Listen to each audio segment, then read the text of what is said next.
you mentioned all the problems come from Russia and the destabilizing, and the Russian-backed separatist rebels have indeed been accused of human rights abuses, of violence, but so too have Ukrainian armed forces and volunteer battalions. Listen to what Amnesty International said last year.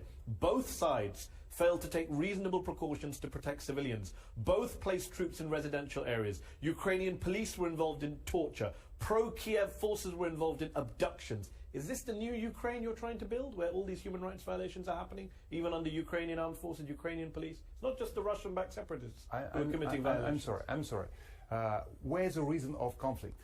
Can you give me an answer? Where's the reason for conflict? That doesn't justify human rights abuses, though, does it? No. You can fight them without carrying out torture, abductions. From the beginning. This is what Amnesty is saying. From the beginning. Right now, the right radicals come to the power. The people who headed Russians in Ukrainian government. I told the clear answer how we can head Russians. I am help Russians. My father is Ukrainian, my mother is Russian.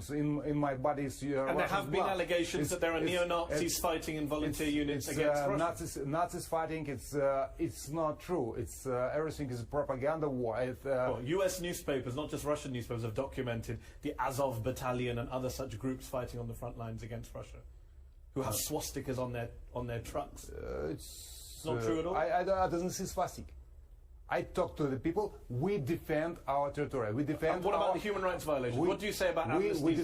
We defend our country. What about the torture, the abductions, the not protecting civilians, placing troops? Please, Amnesty Human Rights Watch. I don't know what from you take this information. Amnesty International. You've heard of Amnesty International? I'm sorry. I come from Ukraine. Okay, but Amnesty International is a global NGO. Human Rights Watch. Good example. I meet very high, just a couple of weeks ago in Davos, I meet very high position Russians, and they asked me, you know what is the people with the weapons, with machine guns going to the street in the Kiev? I told them, I'm sorry, I come from Kiev. What from you take this information? They told me, you know what TV... So you're saying the Ukrainian forces haven't committed any human rights violations? Right answer. They created the story and believe the story. Okay, so you reject Human Rights Watch, you reject Amnesty International's reports about Ukrainian armed forces. I don't have information. I live in Ukraine.